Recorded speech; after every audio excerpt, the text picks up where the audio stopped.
निष्पक्ष निर्भीक जन क्रांति का पक्षधर एक सैलाब, बिना डरे जनता की हक की आवाज मेट्रो टुडे लाइव पर फॉलो एवं सब्सक्राइब करें। हम हैं आपकी असली आवाज, मेट्रो टुडे लाइव। नमस्कार, मैं हूं सुशील चंद्रबिग और आप मेरे साथ देख रहे हैं आपका अपना बढ़ता हुआ चैनल मेट्रो टुडे लाइव। आज हमारे साथ आए हैं मेट्रो टुडे लाइव में कांग्रेस के मंडल अध्यक्ष जयपुर से कल्याण जी। कल्याण जी, आपका बहुत बहुत स्वागत है मेट्रो टुडे लाइव में। धन्यवाद sir, thank you sir. Kalyan ji, Pakistan shelling कर रहा है और हम उसका बड़े प्यार से जवाब देते जा रहे हैं। और पाकिस्तान शेलिंग कर रहा है हमारे सिविलियंस पे, हम शेलिंग कर रहे हैं उनके जो आतंकी अड्डे हैं उनको डिस्ट्रॉय कर रहे हैं। अभी भी हमने अटारसी का एक उनका जो अड्डा था उसको ध्वस्त कर दिया है, एयरवेज को। आप देखिए, जब स्टार्ट हुआ था पहले बार 7 तारीख को 100 आतंकवादी मारे गए थे। अब उनमें से लिस्ट आ गई है, लिस्ट ये आई है 5 आतंकवादी जो थे, जो कि पूरे ये सिनेरियो को कवर कर रहे थे, उनकी डेथ हो चुकी है। उनके नाम भी आ चुके हैं।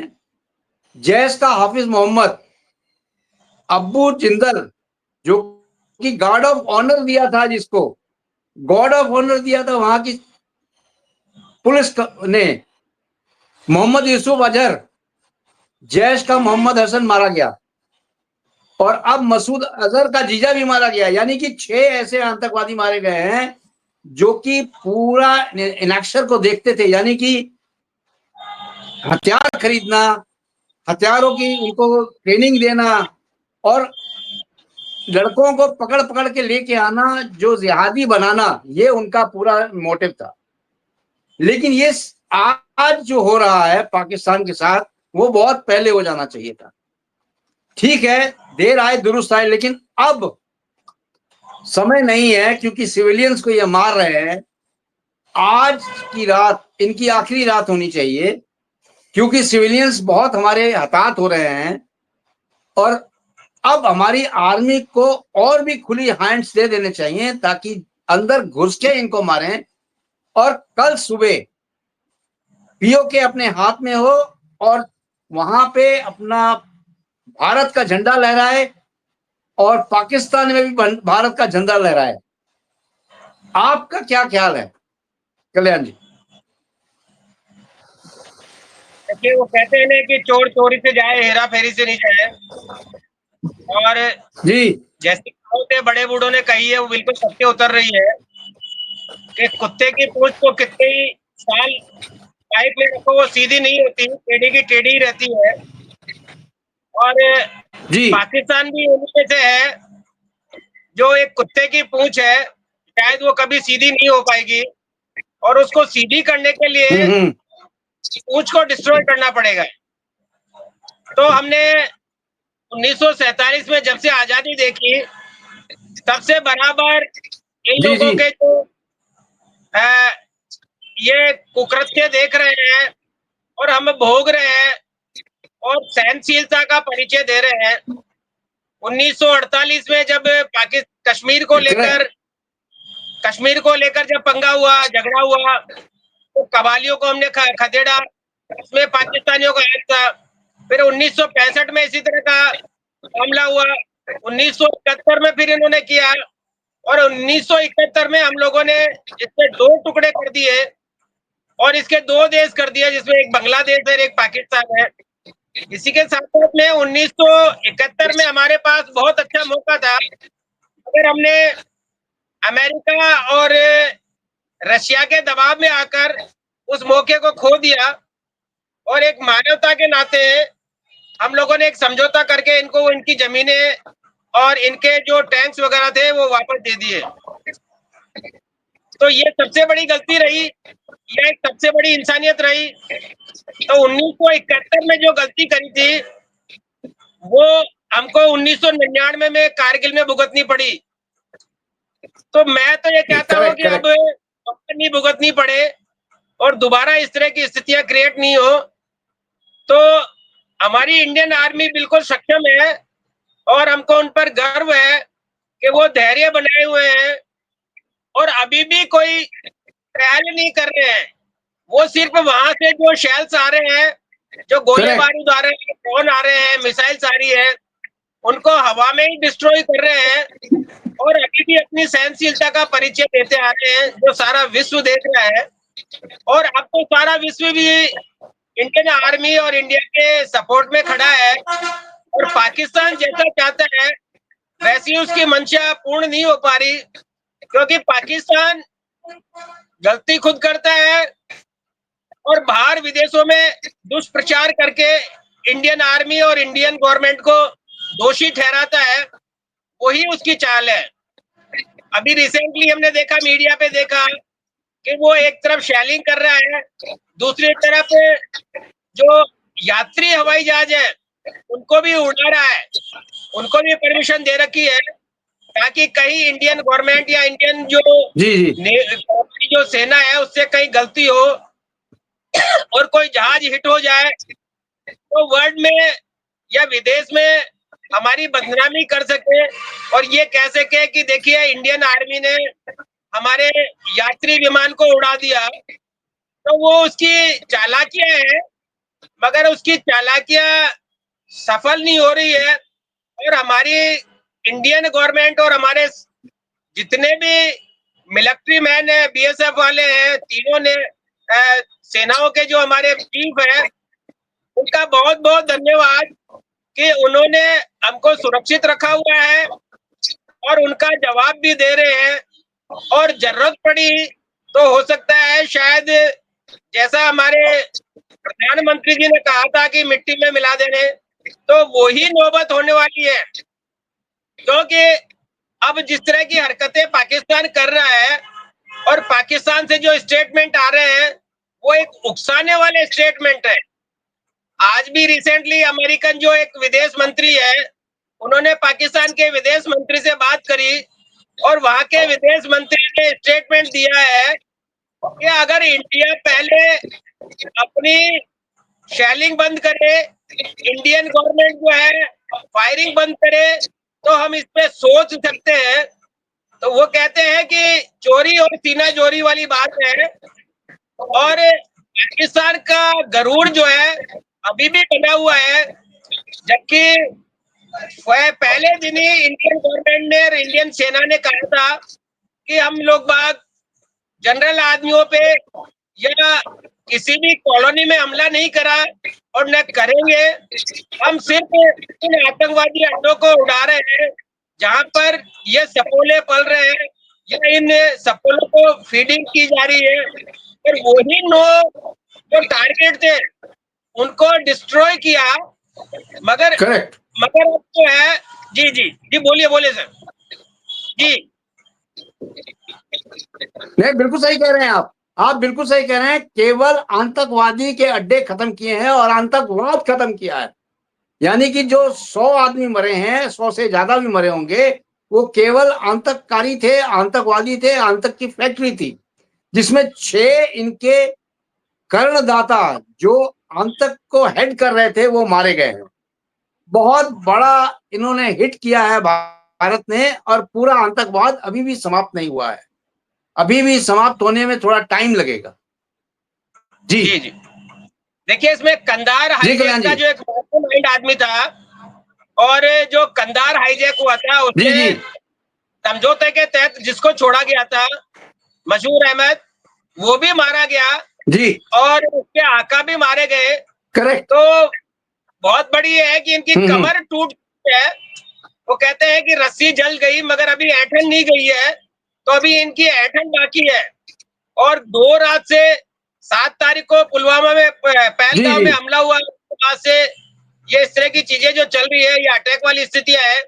तो पाकिस्तान बॉर्डर पे भारी आर्टिलरी से फायर कर रहा है और उसमें हमारे कुछ ग्रामीण या गांव के लोग बागों को हताहत और नुकसान हुआ है, जिसका जवाब भी हमारी इंडियन गवर्नमेंट ने दे दिया है कि वहां पर उनके एयर डिफेंस को और उनके जो कुछ टारगेट्स है जहां से वो इस तरह की स्थितियां क्रिएट करते थे या फायरिंग करते थे, उनको डिस्ट्रॉय कर दिया है।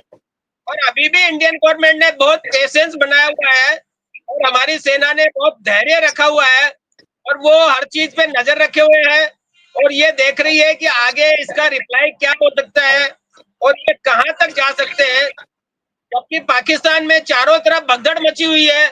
पाकिस्तान में न खाने का सामान है, न पीने के लिए कोई सामान है, न उनके रहने के लिए सामान है।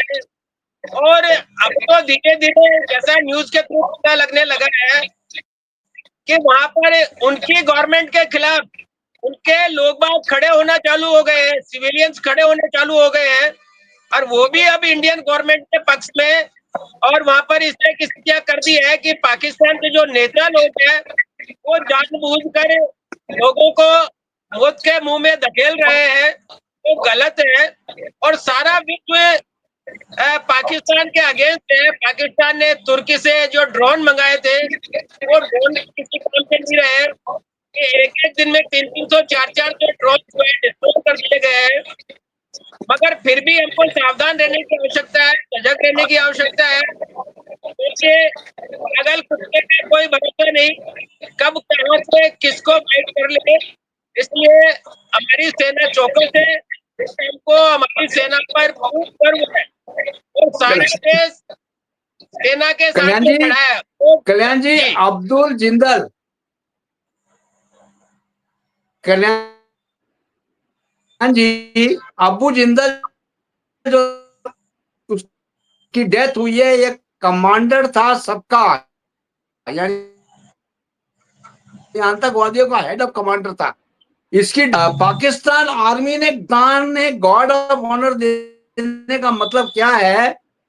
अपने पाकिस्तानी झंडे में लपेट के इनको गॉड ऑफ खेल खेल रहे थे और आतंकवादी के साथ ही इनका जीना था। ये दर्शाता है कि आतंकवादी की फैक्ट्री और गढ़ जो था वो पाकिस्तान ही था। ये पूरा देश देख रहा है, इसको सबूत के साथ पेश किया है हमारे प्रधानमंत्री जी ने। यानी कि आतंकवाद को खत्म करने की जो कसम खाई थी वो पूरी होगी। आइए एक छोटा सा वीडियो देखते हैं, जो वीडियो भी चल रहा है। मेरा नाम नाजिया इलाही खान है।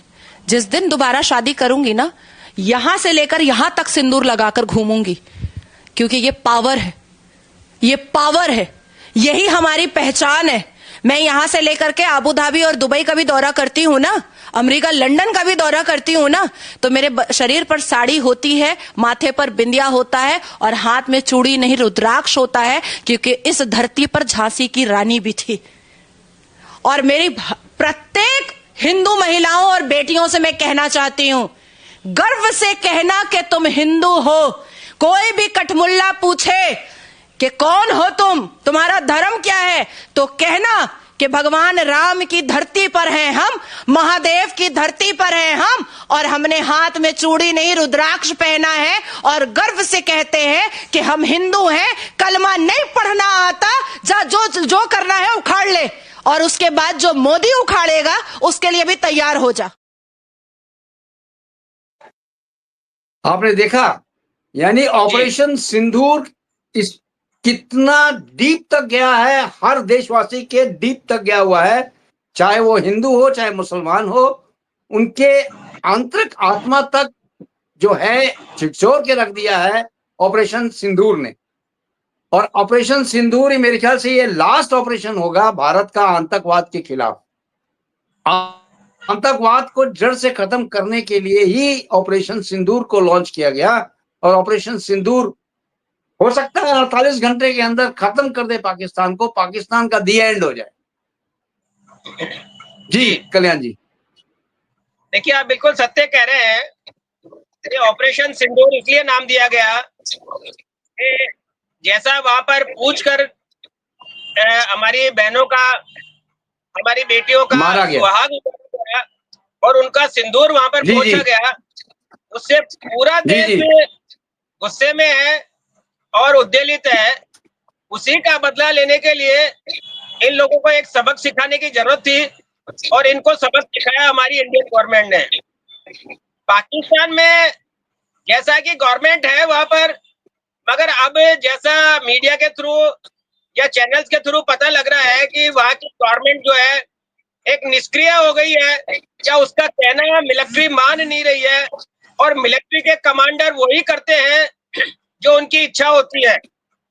तो अभी रिसेंटली एक वीडियो में देखा था कि जो पूर्व प्रधानमंत्री थे उनके नवाज शरीफ, उन्होंने अपने भाई अभी जो रिसेंटली जी प्रधानमंत्री है शहबाज, उनको कन्विंस भी किया और उनको समझाने की कोशिश करी, मगर वो नहीं मान रहे। या ये कह सकते हैं कि पूरी गवर्नमेंट जो है मिलिट्री चला रही है और पूरा शासन मिलिट्री के अंडर में है, और मिलिट्री वाले जो है सारे के सारे आतंकवादियों के अंडर में है। तो जैसा है वो आतंकवादी और जैसा जैश ए मोहम्मद या जैसे अन्य वहां पर जो बने हुए हैं गिरोह बने हुए हैं, वो लोग बाग पाकिस्तान को चला रहे हैं, और उनको जनता से या भाईचारे से कोई लेना देना नहीं है।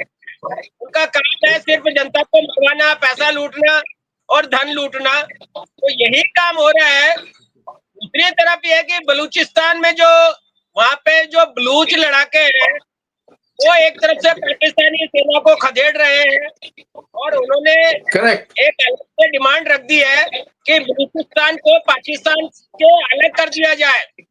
तो ये एक स्वर्णिम अवसर है हमारी सेना को उनका सपोर्ट करके, जैसे बांग्लादेश को अलग कर दिया था वैसे ही वहां पर बलूचिस्तान को अलग कर दिया जाए, तो पाकिस्तान की कमर टूट जाएगी और पाकिस्तान टुकड़ों में बंट जाएगा। तो भारत को ज्यादा नुकसान भी नहीं होगा और पाकिस्तान भी साफ हो जाएगा। कहने का मतलब ये है कि सांप भी मर जाएगा, छाती भी नहीं टूटेगी, क्योंकि आज का युग जो है ऐसा युग नहीं है कि लड़ाई लड़ते रहो और चलते रहे, क्योंकि ये प्रतिस्पर्धा का युग है। आगे देखना है, पीछे नहीं मुड़ना है। और बिल्कुल बलूचिस्तान में एक दंगा करवा के या उनको सपोर्ट करके बलूचिस्तान को अलग करवा दे पाकिस्तान से, तो उनकी कमर टूट जाएगी। ओवर टू इज जी जी। ठीक कह रहे हैं कल्याण जी। आप हमारे साथ जुड़ चुके हैं ब्रह्मदत्तपुरी जी। ब्रह्मदत्तपुरी जुड़ते हैं हमारे साथ प्रयागराज से, संत महंत प्रकोष्ठ के महाध्यक्ष हैं, गौ गीता गंगा रक्षा मंच के राष्ट्रीय प्रवक्ता हैं। राष्ट्रीय प्रवक्ता जी, स्वामी जी आपका बहुत बहुत स्वागत है मेट्रो टुडे लाइव में। स्वामी जी शेलिंग कर रहा है पाकिस्तान, रुक रुक के फायरिंग कर रहा है, रुक रुक के भेज रहा है। यानी कि अभी तो उसने दिन में भी अपने ड्रोन्स भेजने चालू किए हैं, लेकिन उसकी कोई भी स्ट्रेटजी कामयाब नहीं हो रही है। यानी कि उसका जो भी कार्यक्रम हो रहा है हमारे यहाँ से विफल कर दिया जा रहा है, लेकिन वो मान नहीं रहा है, क्योंकि उनको कुछ समझ में नहीं आ रहा है पाकिस्तान आर्मी को कि किस तरह से भारत को कंट्रोल किया जाए और भारत हमारे कब्जे में हो जाए, यानी कि हम भारत में अटैक करें और भारत को नुकसान दें। ये उनका एक खौफ रह जाएगा, क्योंकि इंडियन आर्मी ने अब ये सोच लिया है कि अब हम इनको छोड़ेंगे नहीं, घर में घुस के मारेंगे, और जितना भी इनके एयरवेज थे सारे डिस्ट्रॉय कर दिए गए। आपकी क्या राय है, किस तरह से इसको खदेड़ के 48 घंटे के अंदर ये पूरा खेल समाप्त हो जाए? जी स्वामी जी। जी नहीं, ऐसा तो नहीं हो सकता है। खैर ये तो जल्दीबाजी होगी। अभी तो स्ट्राइक जो सिंदूर वाला स्वामी जी, क्या आप चाहते हैं कि पाकिस्तान जो है ड्रोन से हमारे सिविलियन को मारता जाए और हम धैर्यशील यहाँ बनाए रखें, यानी हम शांति बनाए रखें और वो हमारे सिविलियंस को अटैक करता जाए? कितने सिविलियंस मर रहे हैं हमारे भारत के? बिग जी, हमारा तात्पर्य ये है कि जी बोलो। अभी तो सिंदूर ऑपरेशन 1 पूरा मिशन पूरा नहीं हुआ है। अभी 1 पे चल रहा है और 2 पे बाकी है। जी सिंदूर ऑपरेशन 2 है और सिंदूर जी ऑपरेशन 2 के बाद विचार करेंगे हम कि वो क्या गतिविधि रखता है इससे आगे। तब वो युद्ध की बात तो है ही नहीं अभी तक। करेक्ट। युद्ध का मतलब ही नहीं बनता। अभी तो हमारा ऑपरेशन चल रहा है। हाँ, युद्ध तो हो ही नहीं रहा है। हाँ जी, तो ये बात बहुत जरूरी समझने की है। जो लोग चिल्ला रहे हैं, युद्ध के लिए उकसा रहे हैं, कुछ बातें बोल रहे हैं, क्योंकि वो बाधा डाल रहे हैं। अब आपको मैं बताऊं कि वो ऑपरेशन हमारा जो कार्यवाही चल रही है वो सिंदूर ऑपरेशन 1 है। अभी पार्ट टू रह गया। पार्ट 2 में 13 अभी जगह है और है। वो 5 तो मारे गए जो मुखिया थे, अभी तो बहुत हैं। अब उनको जब जी, जब जी। निपटाया जाएगा तब। तो पाकिस्तान को ये हम कहना समझाना चाह रहे हैं, क्या आप आतंकवाद के द्वारा ही सत्ता चलाओगे या राष्ट्र लोकतंत्र के अनुसार चलोगे? संयुक्त राष्ट्र में विचार होगा, उसके बाद फिर निर्णय भारत ये लोकतंत्र तो लेगा। है ही नहीं। जी जी, संयुक्त संयुक्त राष्ट्र होता है और संयुक्त राष्ट्र में ये बात जी, बोले। रखी जाती है कि इसको जो है या तो इसको जो है आतंकित राष्ट्र घोषित कर दें, या फिर जो है इसको फिर युद्ध के लिए ललकारता है तो उसके साथ युद्ध होगा।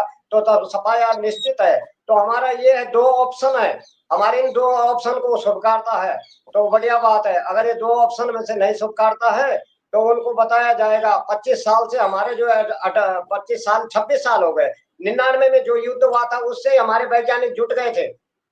वो तो फेंक रहा है पर वो हमला नहीं कर पा रहा है। भारत फेंक रहा है, वहां हमला हो रहा है। चक्कर क्या है वो नहीं समझ पा रहा है। हमारे वैज्ञानिक यही काम कर रहे थे 25-26 साल से, और उन्होंने ऐसे हथियार भारत में ऐसे, हमारे पास ऐसे ऐसी चीजें हैं कि वो पाकिस्तान जो है बच्चों की तरह खिलौने फेंक रहा है, और वो खिलौने भारत में जो है उन खिलौनों को ऊपर ही ऊपर से भारत जो है उछाल रहा है। तो कहने का मतलब ये है हमारा कि हमारा देश इतना कमजोर नहीं है, सक्षम है। और धीर, वीर और गंभीर 3 बातें इसी टाइम काम आती है। धीरज धर्म मित्र नर नारी, आपत्तिकाल परखै चारी। आपत्तिकाल में ये देखा जाता है कि कौन देश के साथ खड़ा है और कौन जो है शत्रु पक्ष में खड़ा है। अब बात यहाँ पर ये आ रही है, ये बात जानने की जरूरत है इस वक्त, क्योंकि यहाँ पर जो कुछ समस्याएं ऐसी हो रही हैं खड़ी कि आपने देखा देशों से जो है फटाफट आ रहे हैं, फटाफट आ रहे हैं। आप देख रहे होंगे कितने ड्रोन आ रहे हैं, 100 का दल आ रहा है।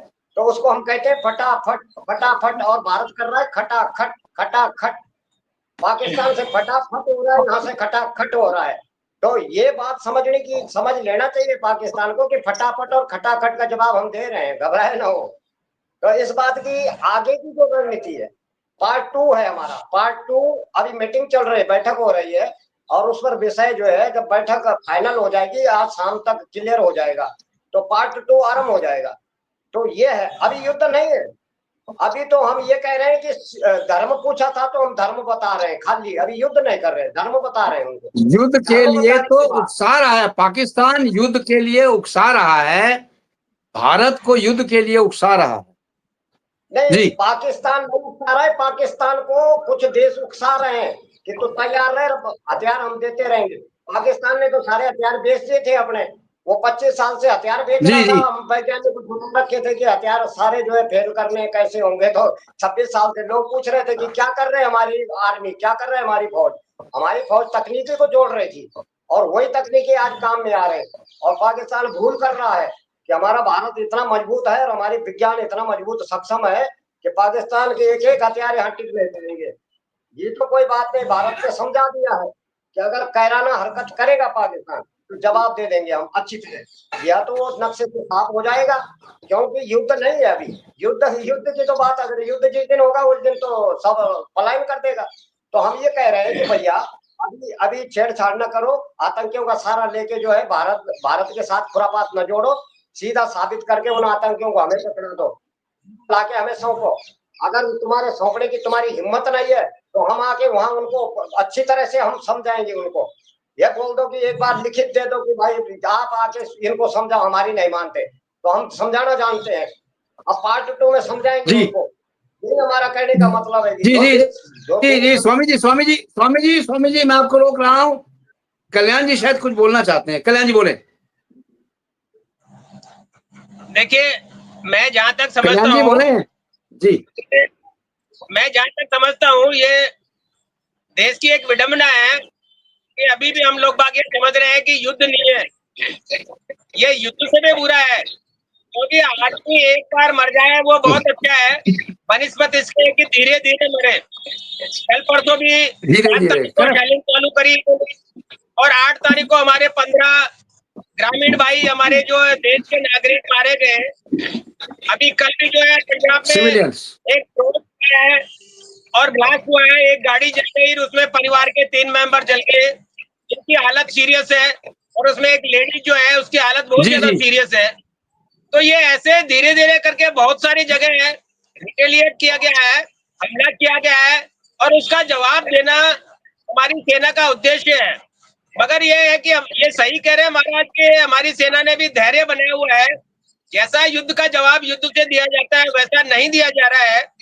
उसका भी एक रीजन है कि अभी कल ही अमेरिका ने पाकिस्तान को $1 अरब की सहायता मुहैया करवाई है, जिसका इंडियन गवर्नमेंट ने विरोध किया है और उसका विरोध दर्ज करवाया है। तो कुछ लोग बाग ऐसे भी हैं जो लोग बाग नहीं चाहते कि कोई दूसरा देश आगे प्रोग्रेस करे, तरक्की करे और विकास करे। तो बिल्कुल सत्य है कि अमेरिका आपके कंधे पे हाथ रखता है, मोदी जी को कहता है मेरा बेस्ट फ्रेंड है, और फिर लड़ाई में उनको वहां पर यह है कि मदद करता है, आर्थिक सहायता देता है। तो ये चीजों का भी ध्यान रखना पड़ेगा और जितना जल्दी हम इस युद्ध को सटा सकते हैं, जितना जल्दी उनको नेस्त नाबूद कर सकते हैं, उतना ही हम लोगों के लिए फायदेमंद है। क्योंकि धीरे धीरे करके इसमें दूसरे देश जो है इन्वॉल्व होते चले जाएंगे और वो अपनी राय देना चालू कर देंगे, अपना स्वार्थ से निकालना चालू कर देंगे। जैसे रिसेंटली अभी आपने देखा कि यूक्रेन और रशिया का युद्ध चल रहा है, 3 साल से चल रहा है। रशिया यूक्रेन से बहुत भारी है, यूक्रेन 10% भी नहीं है, मगर फिर भी वो 3 साल से बराबर युद्ध करे जा रहा है। तो क्योंकि उसको दूसरे लोग सपोर्ट कर रहे हैं, कहीं ऐसा ही हो जाए कि पाकिस्तान को भी चाइना है, तुर्की है, अमेरिका है या अन्य देश सपोर्ट करना चालू कर दे और हमारी आर्थिक स्थिति या हमारा आर्थिक जो है बैलेंस उसको बिगाड़ दे। तो हमको ये भी ध्यान रखना पड़ेगा। और आज जो है बाड़मेर में, जैसलमेर में, गंगानगर में, राजस्थान बॉर्डर जो है, इवन अजमेर में ब्लैकआउट किया गया है और गंगानगर में, बाड़मेर में कई खेतों में उनके रॉकेट्स मिले हैं, उनके ड्रोन मिले हैं और अभी भी हैवी शेलिंग हो रही है। तो हमारी इंडियन गवर्नमेंट ने इसीलिए आज मीटिंग कॉल करी है और वो डिसाइड करना चाहते हैं कि क्या कर सकते हैं, क्या नहीं हो सकता, क्या कर सकते हैं। तो मैं जहां तक समझता हूँ कि रिसेंटली पाकिस्तान को विदिन 3 days 72 आवर्स में 72 घंटे में निपटा देगी इंडियन गवर्नमेंट और 72 घंटे में इसको साफ करके और उनको घुटनों पे ला देगी। ये आपको बता रहा हूँ मैं आपको, क्योंकि आज रात, कल की रात और परसों की रात साफ है। 2 रात में ये देख रहे हैं कि पाकिस्तान क्या कर सकता है, कितना कर सकता है और कहाँ से कर सकता है। तो जहां जहां से भी ये कर रहा है सब उनके टारगेट पे है और उसको डिसाइड कर चुके हैं कि कब उसको डिस्ट्रॉय करना है। और 2-3 दिन में आप देख लीजिएगा कल्याण जी जहां से ये ड्रोन अपने फेंक रहा था, जहां से ड्रोन चला रहा था LOC एरिया से, वो सारे निस्तानाबूद कर दिए गए हैं। सारे निस्तानाबूद हैं जहां से इनके ड्रोन चल रहे थे जी। इनके एयरबेस डिस्ट्रॉय कर दिए गए हैं और इनकी जो जितनी भी आर्टिलरी वो डिस्ट्रॉय कर दी गई है और 2-3 दिन में इनको घुटनों पे ला देंगे। मैं आपके चैनल के माध्यम से और अपने विवेक से बता रहा हूँ कि 72 घंटे में पाकिस्तान घुटनों पे आ जाएगा। और 1971 में जो हिसाब हुआ था कि 95,000 सैनिकों को घुटनों पे ला दिया था, वही पोजीशन दोबारा आने वाली है। मगर इसमें यह है कि वो गलती दोबारा नहीं करे, कुछ कंडीशंस लगाए और देखे कि पाकिस्तान दोबारा इस तरह का कोई हमला नहीं करे या इस तरह की कोई आतंकवादी गतिविधि नहीं करे। Over to you sir. जी स्वामी जी बोले, आप कुछ बोल रहे थे जी स्वामी जी। हम ये कह रहे हैं बोलिए। अभी तो हमारा कहने का यही तात्पर्य था कि अभी जो है सिंदूर ऑपरेशन 2 होना है, उसके बाद सब देखा जाएगा। अभी जो कल्याण जी कह रहे थे कि जो वहां पर जो रूस और उनका जो युद्ध चल रहा है या अन्य देशों में जो 3 साल से युद्ध चल रहा है, उनका युद्ध किस लिए चल रहा है ये नहीं बता रहे। युद्ध इसलिए चल रहा है कि कुछ आतंकवादी हैं वहां भी, उन आतंकवादियों को निपटाने के लिए युद्ध चल रहा है। और सेम भारत के साथ भी यही हालत है, क्योंकि भारत अगर ये लोग ये स्वीकारते नहीं, अगर पाकिस्तान सशर्त ये नहीं स्वीकारता कि ये आतंक अब नहीं करेंगे, ना हम आतंकियों का सहारा लेंगे, तो वो बोलेगा नहीं। और इसलिए लंबा नहीं दे सकता है, क्योंकि इन पाकिस्तान के जो आतंकिस्तान के जो जितने आतंकी उनको निपटाना फिर जरूरी हो जाएगा। तो ये भारत के अंदर ही तो करते जाएंगे, हमारी इकोनॉमी बिगाड़ने का प्रयास करते हैं। भारत में हमेशा जो है कुछ ना कुछ किसी प्रकार की मशीनरी को जो है गड़बड़ा के रखते हैं कि वहां की सारा सिस्टम जो है उलझा के रखो, इसलिए भेजता है वो। अब वो छद्म युद्ध करता है, युद्ध तो आमने सामने होता है, तो ये छद्म युद्ध कब तक चलेगा ये भारत नहीं स्वीकारता। भारत आमने सामने बात करता है, इसलिए हमारा कहने का मतलब है कि ये आतंकी देश है और इसको आतंकी करने से जो है फलता फूलता वो समझ रहा है कि मैं हमारा जो देश है, हम जो लोग चल रहे हैं, हम जो सत्ता में आते हैं, वहां हमेशा देखा नहीं आपने, एक सत्ता में आता है वो जेल में चला जाता है। क्या है ये ड्रामा? जितने भी वहां के जितने हैं ये तो बम से उड़ा देते हैं, वहां क्या मतलब ये कोई सरकार है? मैं तो नहीं मानता इनको। मैं इसलिए नहीं मानता कि वो जो है, अब देखो जो गद्दी से उतरेगा उसको जेल में कर देंगे, ऐसा वहां का रिकॉर्ड रहा है। कि वो होता क्यों है ये जानने की कोशिश किसी ने नहीं की आज तक कि वो जेल क्यों जाते हैं, तुरंत तो सत्ता हटते हैं। तो ये ऐसा इसलिए होता है कि वो सब आतंकियों के पालतू लीडर होते हैं, आतंकियों को पालते हैं वो लोग और आतंकियों का साथ देते हैं। बाद में उनके कर्म और जो है दूसरा उछाल देता है, फिर वो सत्ता में बैठ जाता है, फिर वो तीसरा आएगा उनका उठा लेगा, वो सत्ता में बैठ, वहां ऐसा चलता है। और भारत में ये होता है कि भ्रष्टाचार मुक्त। ठीक है स्वामी जी कल्याण जी से भी पूछ लेते हैं। कल्याण जी आपका जवाब दे देते हैं, उसके बाद कल्याण जी बोले आप, लास्ट 5 सेकंड बोले आप। देखिए बिल्कुल सही है कि ये अभी ऐसा टाइम नहीं है कि हमको जल्दबाजी करें या जल्दबाजी में कोई गलत निर्णय लें जी। अभी सोच समझ कर काम करने वाला है। तो हमारी इंडियन गवर्नमेंट और हमारे जो प्रधानमंत्री है, हमारे सेना नायक है, रक्षा मंत्री जी है और हमारे तीनों सेनाओं के जो अध्यक्ष है उनकी मीटिंगें चलती है, बराबर वो उसमें नजर रखे हुए हैं और मुझे पूर्ण आश्वस्त है, पूरा भरोसा है कि हम उनकी निगरानी में सुरक्षित है और वो हमारा नुकसान नहीं होने देंगे, क्योंकि इंडियन गवर्नमेंट और इंडियन जो नेवी है या इंडियन जो एयरफोर्स है, बीएसएफ है, वो वर्ल्ड की सबसे बेस्ट है और इतने अच्छे हैं कि उनकी बदौलत ही आज हम सुरक्षित बचे हुए हैं। अन्यथा ये पाकिस्तानी या इस तरह के आतंकवादी लोग हमको कब के नुकसान पहुंचा देते और डिस्ट्रॉय कर देते। तो मैं तो इतना ही कहना चाहूंगा कि हमारी सेना पर हमको गर्व है और हमारे को कोई शंका नहीं है, सबसे बेस्ट जो होगा देश हित में होगा, जनहित में होगा और भारत के लिए होगा, वही निर्णय वो लेके और वही मेरे पास इतना ही था, टाइम मेरे जी बस इतना ही था। थैंक यू वेरी मच आप लोग का आने के लिए, बहुत बहुत धन्यवाद। Thank you very much. जय हिंद, जय भारत। जय